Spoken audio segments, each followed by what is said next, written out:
जय हिंद एवरीवन। मेरा नाम गौरव यादव। मैं आप सभी को नेक्स्ट सेशन में आज फिर से विस्तार वैद्युतिकी का अगला लेक्चर स्टार्ट कर रहा हूं। यहाँ पर हम लोग आज वैद्युत क्षेत्र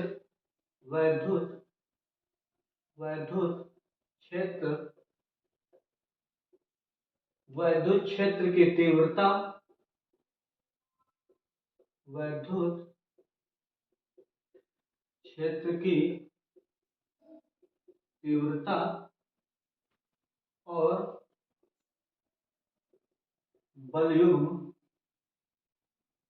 बल आघूर्ण आवेश पर लगने वाले बलों। आज हम लोग ये 3 टॉपिक डिस्कस करेंगे विस्तार वैद्युतिकी के इस नेक्स्ट सेशन में। तो चलिए हम लोग स्टार्ट करते हैं वैद्युत क्षेत्र। पहला टॉपिक हम लोग यहाँ लेते हैं वैद्युत क्षेत्र।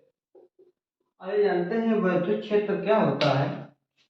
कि ये जो आवेश होते हैं, ये जो कोई आवेश होता है, या वह धनात्मक या ऋणात्मक, ये जो आवेश होते हैं, इन आवेशों में का जो एक आकर्षण या प्रतिकर्षण, इन आवेशों का आकर्षण या प्रतिकर्षण का जो क्षेत्र होता है वो वैद्युत क्षेत्र कहलाता है। कोई भी आवेश, यदि दो आवेश विपरीत प्रकृति के हैं तो वो एक दूसरे को आकर्षित करेंगे, वो भी इनके बीच की एक निश्चित दूरी पर उस क्षेत्र को जहां तक इनकी आकर्षण या प्रतिकर्षण, इनको आकर्षित या प्रतिकर्षित करने की सीमा होती है, उसे हम वैद्युत क्षेत्र कहते हैं। और इस प्रकार अगला हम डिस्कस करेंगे वैद्युत क्षेत्र की तीव्रता। वैद्युत क्षेत्र की तीव्रता, ये जो वैद्युत क्षेत्र की तीव्रता होती है, ये इसकी एक लिमिट, एक सीमा होती है जिसके अंदर हम आवेश का जो कूलाम पर बल लग रहा है पर सेकेंड या पर यूनिट की दर से इस तीव्रता के जरिए हम इसे प्राप्त करते हैं। तो वैद्युत क्षेत्र की तीव्रता क्या होती है कि वैद्युत क्षेत्र की तीव्रता, यदि कोई धन परीक्षण आवेश, मान लें एक Q0, जिसे हम बोलते हैं धन परीक्षण आवेश,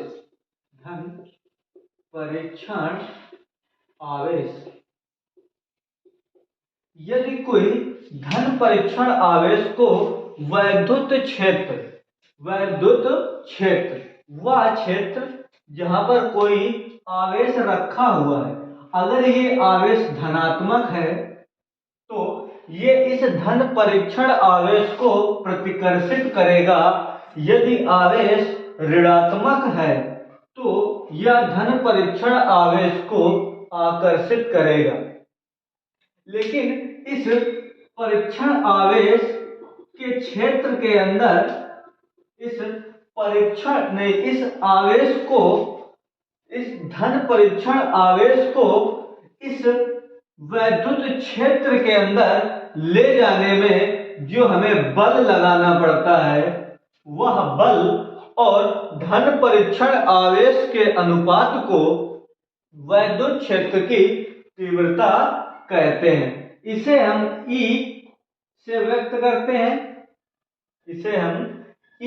से व्यक्त करते हैं और जो इसका फार्मूला निकल के आता है E बराबर 1/Q एप्सिलॉन नॉट। E बराबर F/Q0। यहां से हम क्या देखते हैं कि जो ये वैद्युत क्षेत्र होता है, यदि किसी धन परीक्षण आवेश को वैद्युत क्षेत्र के अंदर ले जाने में जो बल लगता है, वह बल और उस धन परीक्षण आवेश के अनुपात को वैद्युत क्षेत्र कहते हैं। यदि इसका एक वेक्टर रूप लिखें तो इसे हम लिख देंगे ई वेक्टर बराबर F vector upon Q not. अब क्यू नॉट के ऊपर वेक्टर क्यों नहीं लगा, क्योंकि आवेश एक अदिश राशि है। आप लोगों को फर्स्ट ईयर में बताया गया होगा कि ये जो आवेश होता है ये एक अदिश राशि होती है। आगे हम बात करते हैं वैद्युत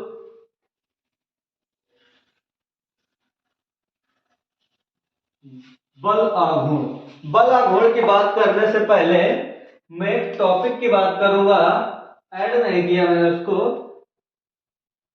वैद्युत द्विध्रुव वैद्युत वैद्युत द्विध्रुव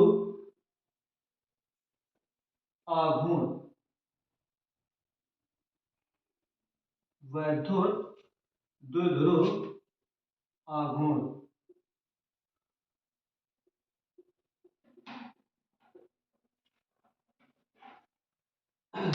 वैद्युत द्विध्रुव आघूर्ण, इसे हम बल आघूर्ण या बल युग्म भी इसे बोलते हैं। बल आघूर्ण या बल युग्म। बल युग्म इसे हम बल आघूर्ण या बल युग्म भी बोलते हैं। तो अब हम क्या देखेंगे कि वैद्युत द्विध्रुव आघूर्ण। तो वैद्युत द्विध्रुव आघूर्ण हम किसे कहते हैं? वैद्युत द्विध्रुव आघूर्ण से एक माइनस और प्लस चार्ज, एक माइनस और प्लस चार्ज में से किसी एक आवेश का परिणाम, गौर करना मेरी बात पे, किसी एक आवेश का परिणाम और उसके बीच की दूरी, किसी एक आवेश का परिमाण और उसके बीच की दूरी के गुणनफल को, उसकी बीच की दूरी के गुणनफल को वैद्युत द्विध्रुव आघूर्ण कहते हैं और इसे P से व्यक्त करते हैं। इसे P से व्यक्त करते हैं और इसका जो वेक्टर रूप निकल के आता है यहाँ पर सदिश व्यंजक, वो Q इंटू 2L वेक्टर। सबसे बड़ी बात इसकी मात्रक विमा। मोस्ट इंपॉर्टेंट क्वेश्चनों में से ये भी है कि ज्यादातर वन लीनियर क्वेश्चनों में कुछ इस प्रकार के वैद्युत क्षेत्र या द्विध्रुव आघूर्णों की विमाएं और मात्रक पूछे जाते हैं। यहां से हम लोग इसका मात्रक, आवेश का कूलाम, दूरी 2L, इनके बीच की दूरी है जिसको हम मीटर से लिखेंगे, कूलाम मीटर। इसकी विमा सेम कूलाम 80, तो L AT, L metre, A 80 coulomb. यहां से हम लोगों ने कूलाम के इस वैद्युत द्विध्रुव आघूर्ण के बारे में जाना। ये वैद्युत द्विध्रुव आघूर्ण किन्हीं दो आवेशों में से किसी एक आवेश का परिमाण और बीच की दूरी के गुणनफल को वैद्युत द्विध्रुव आघूर्ण कहते हैं, जिसे हम P से व्यक्त करते हैं। अब अगला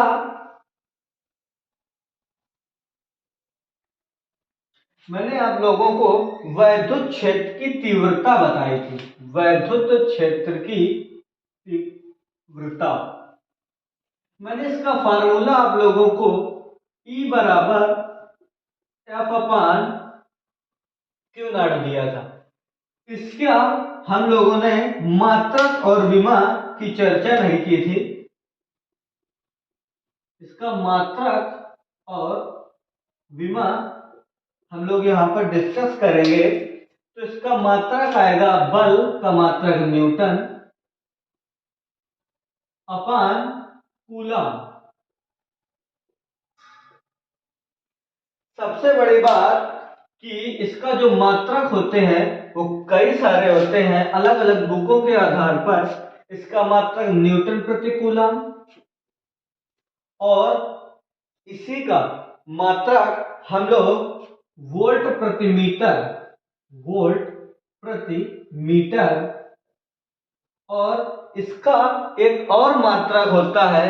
वो क्या होता है कि हम लोग इस बल को तोड़कर किलोग्राम मीटर पर, kilogram metre coulomb second square लिख सकते हैं।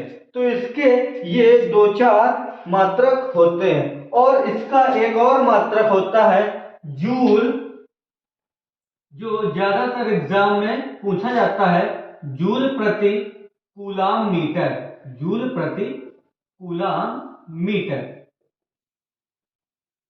आगे हम लोग अब डिस्कस करेंगे वैद्युत द्विध्रुव आघूर्ण, वैद्युत बल युग्म या बल आघूर्ण।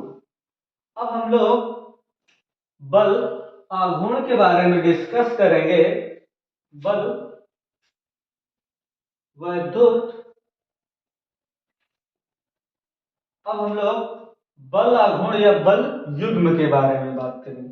सबसे बड़ी बात कि ये जो बल युग्म होता है ये वैद्युत क्षेत्र, वो भी एक समान, एक समान कब, एक समान वैद्युत क्षेत्र वह वैद्युत क्षेत्र होता है जहां पर जो क्षेत्र की, वैद्युत क्षेत्र की जो दिशा होती है वो एक परफेक्ट दिशा या एक सीमित दिशा, एक सीधी दिशा, एक समय के साथ परिवर्तित न होने वाली दिशा होती है, वह वैद्युत क्षेत्र की दिशा होती है।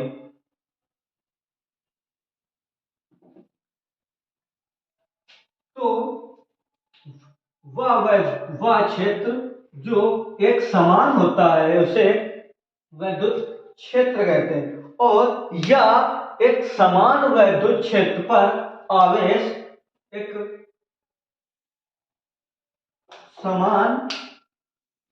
समान वैद्युत क्षेत्र पे आवेश एक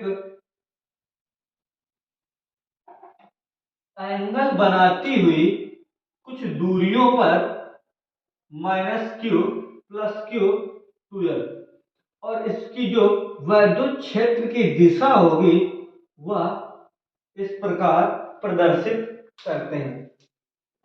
सबसे बड़ी बात कि ये जो आवेश होते हैं, ये जो आवेश होते हैं ये एक समान वैद्युत क्षेत्र में रखे होते हैं जो 2l दूरी पर एक निश्चित स्थान एंगल बनाते हुए वैद्युत क्षेत्र पर स्थिर होते हैं।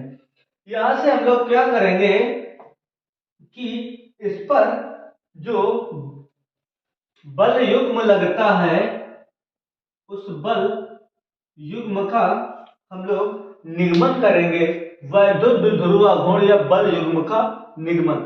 सबसे बड़ी बात जो ये बल युग्म होता है टाउ, इसे टाउ से व्यक्त करते हैं।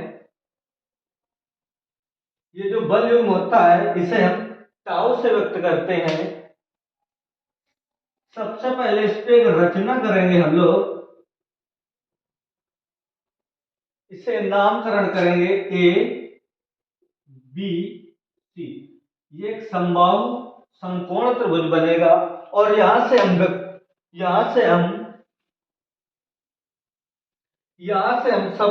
सबसे पहले इस त्रिभुज का जो पाइथागोरस प्रमेय होती है उस पर अप्लाई करके सबसे पहले यह निश्चित दूरी का एक फार्मूला निकालेंगे हम लोग। तो यहां से पाइथागोरस प्रमेय से हल करेंगे इसका साइड में। तो कर्ण का स्क्वायर बराबर आधार का स्क्वायर प्लस लंब का स्क्वायर। कर्ण 2l स्क्वायर, या हम लोग एक सब इससे शॉर्ट मेथड जो इंटरमीडिएट में सबसे ज्यादा अप्लाई होता है, यहां से हम साइन थीटा का मान निकाल लेंगे। क्या निकाल लेंगे? Sine theta. साइन थीटा ये जो हमने भी टाउ निकाला, टाउ टाउ इस टाउ का हम लोग फार्मूला जो होता है वैद्युत ध्रुवाघूर्ण, इसका कोई एक बल, कोई एक बल जो अभी इस पर लग रहा था, कोई एक बल,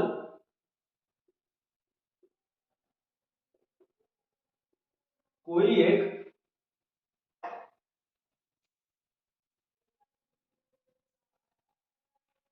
इसका जो फार्मूला निकल के आएगा वो आएगा बल गुणे इनके बीच की दूरी, इनके बीच की लंबवत दूरी, यह दूरी, इनके बल गुणे आवेशों के बीच की लंबवत दूरी, आवेशों के बीच की परपेंडिकुलर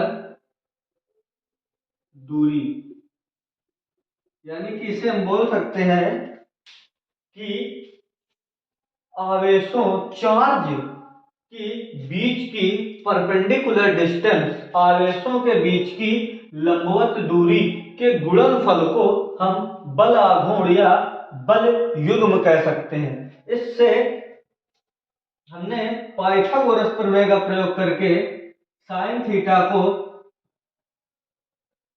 लंब बटे कर्ण से डिवाइड करें, तो इसका जो लंब होगा वो BC अपान 2L, BC अपान 2L। इसे हम R भी लिख सकते हैं, इसे हम अपने हिसाब से सेट कर सकते हैं। तो यहां से मैंने 2L माना है इनके बीच की दूरी को, और ये साइन थीटा निकाला।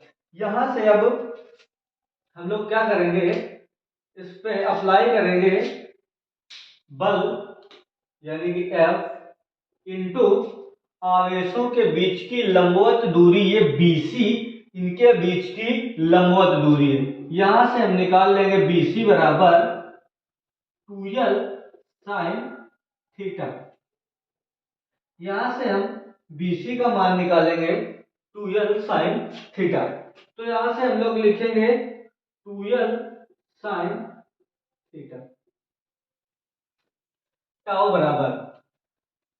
बराबर 2L साइन थीटा। अब हम लोगों ने पढ़ा था कि ये जो वैद्युत क्षेत्र होता है, यह जो वैद्युत क्षेत्र होता है, यह बल का हम लोगों ने फार्मूला निकाला था वैद्युत क्षेत्र के पदों में, E बराबर F अपान क्यू नॉट। इस फार्मूले का यहां पर अप्लाई करके हम लोग E इंटू क्यू नॉट रखेंगे, तो यहां से F का मान निकल के आएगा E into Q into 2L sine theta. अभी मैंने आपको सेम सेकंड फॉर्मेट पे एक फार्मूला लिखाया था, P बराबर Q इंटू 2L, P बराबर Q into 2L। Same Q into 2L की जगह हम लोग P अप्लाई करेंगे, टाउ बराबर, तो यहां से आएगा PE साइन थीटा। तो ये जो इस बल आघूर्ण का फार्मूला निकल के आएगा, टाउ ये एक बल होता है, इस वजह से इसे बल आघूर्ण या बल युग्म कहते हैं, जो आवेशों को एक समान वैद्युत क्षेत्र, जब बोल दे कि इन्हीं दो आवेशों को एक समान वैद्युत क्षेत्र पर रखा है, तो बल युग्म की गणना कीजिए या बल की गणना कीजिए। हो सकता है आपको बल आघूर्ण बल युग्म न देके बल की गणना पूछ ले, तो वहां पर हम लोग F बराबर कूलाम का नियम, F बराबर 1/4 pi epsilon not Q1 Q2 upon R square की जगह हम टाउ बराबर PE साइन थीटा का प्रयोग करेंगे, क्योंकि एक समान वैद्युत क्षेत्र पर जो बल लगता है वो टाउ यानी कि बल आघूर्ण लगता है। तो यहां से जो फार्मूला निकल के आएगा फाइनल, टाउ बराबर P साइन थीटा सदिश रूप होता है तो क्रॉस का सिंबल बन के आएगा, जो मैथ में आपको बताया गया होगा, P क्रॉस E। और जो इसका फाइनल फार्मूला निकल के आया, टाउ बराबर PE P क्रॉस E। यहां से कुछ फॉर्मेट और तैयार करते हैं एग्जामिनर। वो क्या होते हैं कि ये जो साइन थीटा है, यहां पर थीटा के 3 मान प्रदर्शित करते हैं। थीटा बराबर 0 डिग्री, थीटा बराबर 90 डिग्री और थीटा बराबर 180 डिग्री। इनमें से आप लोग टाउ बराबर पीई साइन थीटा पर थीटा का मान 0 डिग्री, थीटा का मान 90 डिग्री, थीटा का मान 180 डिग्री रख के कमेंट में मुझे आंसर देंगे। और कैसी लगी आप लोगों को क्लास, ये कमेंट में जरूर बताएं। साथ ही हम लोग इसका नेक्स्ट सेशन में आगे का टॉपिक कवर करेंगे। जय हिंद दोस्तों, स्वागत है।